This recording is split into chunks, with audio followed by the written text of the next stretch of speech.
रतनपुर नाम के गांव में रवि नाम का एक किसान रहता था। उसके पास आम का बगीचा था। वो रोज सवेरे जाकर उन आम के पेड़ों को पानी डालता और निगरानी करता। इस साल पेड़ों पर अच्छे आम आए थे। वह ऑर्गेनिक तरीके से आमों को पकाता था। उसने सोचा कि इन आमों को गांव में बेचकर अच्छे पैसे कमाएगा। फिर वो आमों को ले जाकर बाजार में बेचने लगा।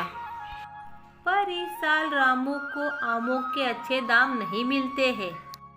इसीलिए वो आमों को घर वापस लेकर आता है। तभी एक आदमी रवि से पूछता है, अरे रवि, क्या बात है? क्या हुआ? इतना उदास क्यों हो? अरे भाई, मंडी में आम के दाम बहुत गिर गए हैं, इसलिए मैंने वहाँ आम नहीं बेचे हैं। तुम ऐसा करो, उन आमों को शहर के सड़क किनारे जाकर सीधे लोगों को बेचो। मेरा एक किसान दोस्त है, वो भी ऐसा ही करता है।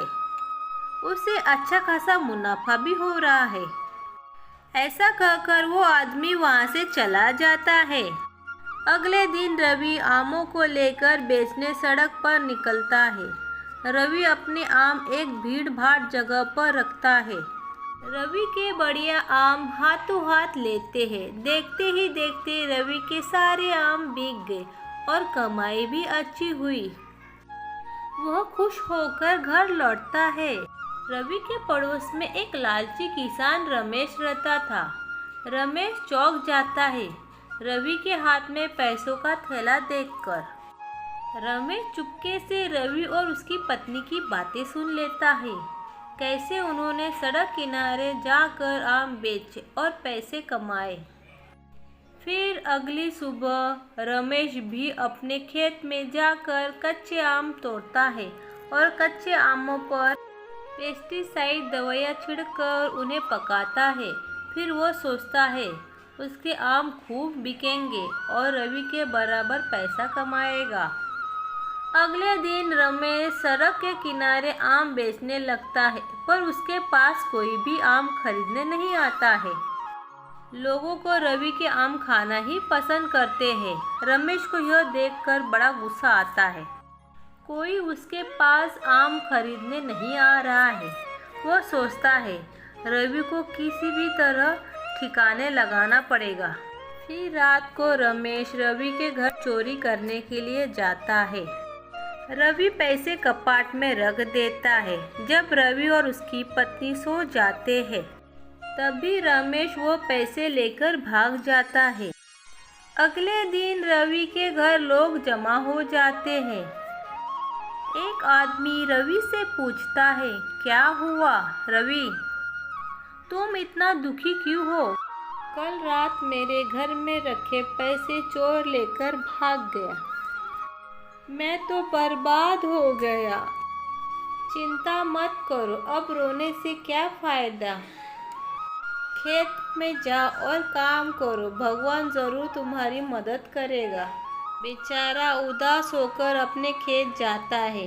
खेत जाने के बाद वह वन देवता प्रकट होते हैं और कहते हैं, कैसे हो रवि? मुझे सब पता है तुम्हारे साथ कैसा अन्याय हुआ है और मुझे पता है तुम एक मेहनती और ईमानदार इंसान हो। इसीलिए मैं तुम पर प्रसन्न हूँ और तुम्हारे पेड़ को जादुई आम आने का वरदान देता हूँ। इस पेड़ के आम कितने भी तोड़ो कभी भी खत्म नहीं होंगे। इसे बेचकर तुम सुखी हो जाओगे। तथास्तु। फिर रवि उस पेड़ के आम तोड़ता है। फिर चमत्कार हो जाता है। रवि ने जितने आम तोड़े थे, फिर उतने आम पेड़ पर लग जाते हैं।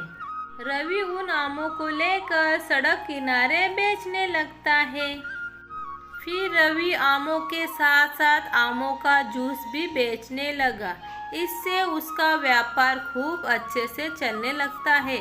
फिर वह अमीर बन जाता है।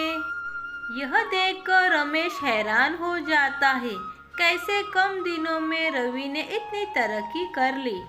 जब वह रवि के घर जाता है, तब वह रवि और उसकी पत्नी की बातें सुन लेता है। रवि कहता है, उस जादुई पेड़ ने तो कमाल कर दिया। अगर वो पेड़ नहीं होता तो आज हम इस मुकाम पे नहीं पहुंचते।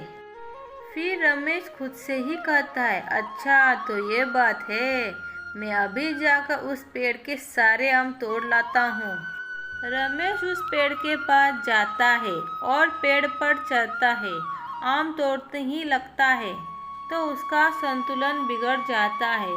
फिर रमेश पेड़ से धड़ाम से नीचे गिर जाता है। गिरने के बाद वो जोर जोर से चिल्लाता है, बचाओ रे, कोई मुझे बचाओ। यह सुनकर रवि और गांव के लोग वहां पर आ जाते हैं। तभी सभी को रमेश के बारे में पता चलता है। फिर वो लोग उसे और पीटते हैं। फिर पुलिस बुलाकर उसे उनके हवाले कर देते हैं। कहानी से हमें यह सीख मिलती है, लालच का परिणाम बुरा होता है। वीडियो अगर आप लोगों को अच्छी लगी हो फ्रेंड्स, तो वीडियो को लाइक कीजिए और चैनल को सब्सक्राइब कीजिए। Thank you for watching video friends. Bye bye, मिलते हैं नेक्स्ट वीडियो में।